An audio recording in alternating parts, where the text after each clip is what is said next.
नमस्कार दर्शकों। मैं उदय सिंह मेघवाल लेकर आ गया हूँ फिर से अश्वत्थामा से जुड़ी हुई एक ऐसी कहानी जिसे सुनकर आप लोगों को भी लगेगा कि क्या ऐसा भी हो सकता है। इस पूरी कहानी को जानने के लिए वीडियो के अंत तक बने रहें और अगर आपने हमारे चैनल को सब्सक्राइब नहीं किया तो सब्सक्राइब कर लें और पास में बेल आइकन कॉल कर दें ताकि आने वाली वीडियो की नोटिफिकेशन सबसे पहले आपको मिल सकें। और हम इस वीडियो की शुरुआत करते हैं। ये कहानी शुरू होती है वेस्ट बंगाल के एक परिवार से जिसमें एक विजय नाम के लड़के ने जन्म लिया था। ये परिवार जो था ये भगवान में अपनी बहुत ही ज़्यादा आस्था रखता था। इस परिवार के सारे लोग भगवान को बहुत ही ज़्यादा मानते थे, पूजते थे और ऐसे ही भगवान की कहानियाँ सुन सुनकर विजय बड़ा हुआ था। और साथ ही साथ विजय का एक सपना था कि वो मरने से पहले यानी कि अपनी मौत आने से पहले और वो 12 ज्योतिर्लिंग के दर्शन करे। इसीलिए वो महादेव का बहुत ही बड़ा भक्त भी था। उसके बाद वो अपने सपनों को पूरा करने के लिए अपने सपनों की 3 जगहों पर तो चला जाता है। उनमें से एक था महाकालेश्वर जो कि उज्जैन में स्थित है। तो एक बार वो वहाँ पे महादेव के दर्शन के लिए गया हुआ था। वहाँ पे अच्छे खासे महादेव के दर्शन किए अच्छी तरह से और फिर उसने सोचा कि यहाँ से बुरहानपुर कुछ ही दूरी पर है। बुरहानपुर में एक असीरगढ़ का किला है। ऐसा माना जाता है कि अश्वत्थामा आज भी वहाँ पे आते हैं और महादेव के मंदिर में सबसे पहले पूजा करके चले जाते हैं और किसी को दिखाई भी नहीं देते।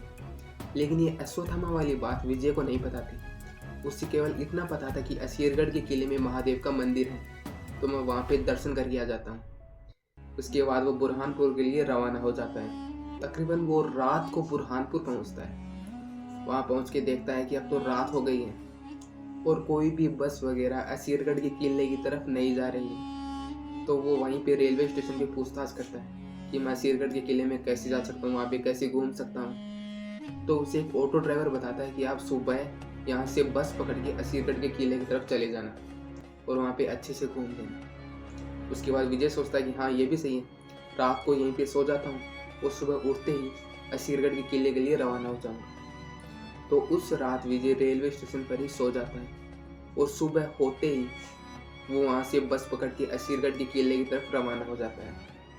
वो बस के कंडक्टर से यह बोलता है कि मैं यहाँ पे पहली बार आया हूँ, मुझे कुछ भी ज़्यादा पता नहीं है, तो आप मुझे असीरगढ़ के किले का जहाँ से रास्ता होता है ना वहाँ पे मुझे उतार देना, मैं वहाँ से पैदल ही चला जाऊँगा। कंडक्टर बोलता है कि ठीक है भाई, उतार दूंगा तुम्हें वहाँ पे। उसके बाद वो अच्छी खासी वादियों का नज़ारा देखते हुए असीरगढ़ के किले के पास पहुँच जाता है। वहाँ से वो बस से नीचे उतरता है और असीरगढ़ के किले की तरफ जाने लगता है।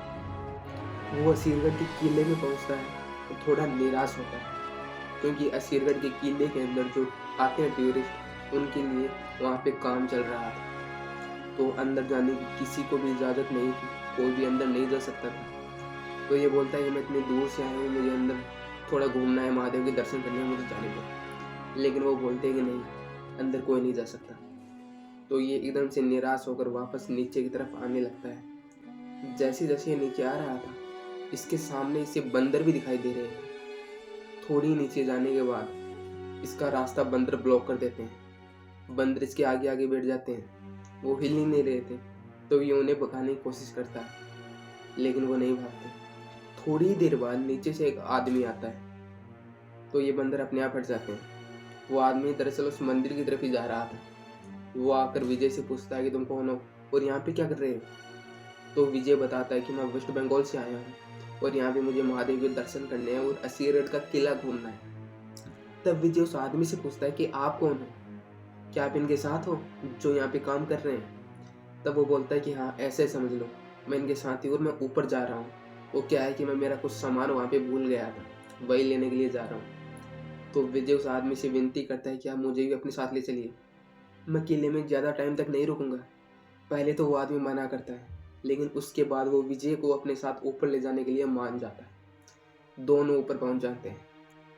ऊपर जाने के बाद एंट्री गेट पर विजय अपनी एंट्री करवाता है और मंदिर के अंदर जाने लगता है।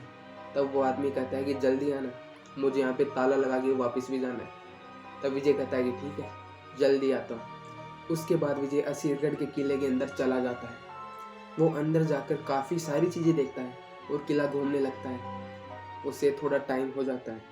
उसके बाद उसे याद आता है कि उसे महादेव के दर्शन भी करने हैं, तो वो महादेव के मंदिर की ओर जाने लगता है। जैसे ही वो महादेव के मंदिर के अंदर पहुंचता है तो वो देखता है कि उसमें पहले से ही एक हट्टा कट्टा और लंबा आदमी बैठा हुआ है जो कि महादेव की पूजा कर रहा है, आराधना कर रहा है।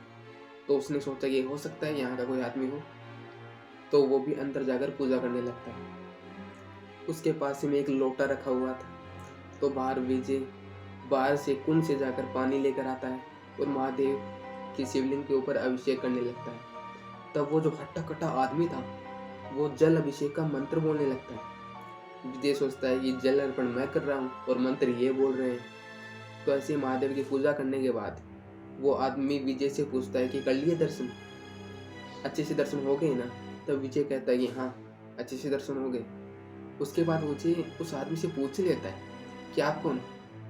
तब वो कहता है कि मैं यहाँ का पुजारी हूँ। अब कोई और आकर तो यहाँ पे महादेव की पूजा करता नहीं है, क्योंकि बाहर से अंदर कोई आ नहीं सकता, इसलिए यहाँ पे पूजा मैं ही करता हूँ।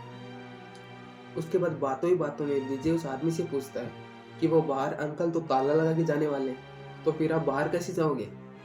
तब वो आदमी कहता है कि मैं बाहर नहीं जाऊँगा, मेरा घर यहाँ पास ही में है, मैं इस किले में ही रहता हूँ। तब विजय बोलता है कि ठीक है। उसके बाद विजय बोलता है कि मुझे महादेव की शिवलिंग की एक फ़ोटो लेनी है, मैं आपकी भी फ़ोटो ले लेता हूँ। उसके बाद विजय उस पुजारी जी और महादेव की शिवलिंग की फ़ोटो लेता है। अच्छी खासी फ़ोटो आती है। उसके बाद उसे याद आता है कि उसे बाहर भी जाना है, बाहर उसका कोई वेट कर रहा है।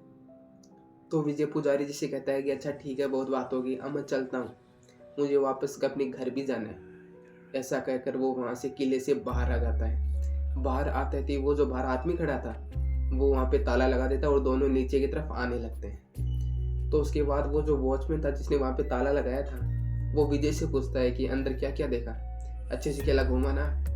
तो विजय कहता है हाँ, मैंने सब कुछ अच्छे से देख लिया, महादेव के दर्शन भी कर लिए और किला भी घूम लिया।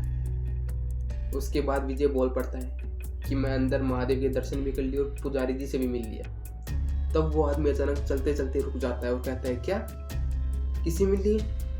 तब विजय कहता है कि पुजारी जी से मिल लिया।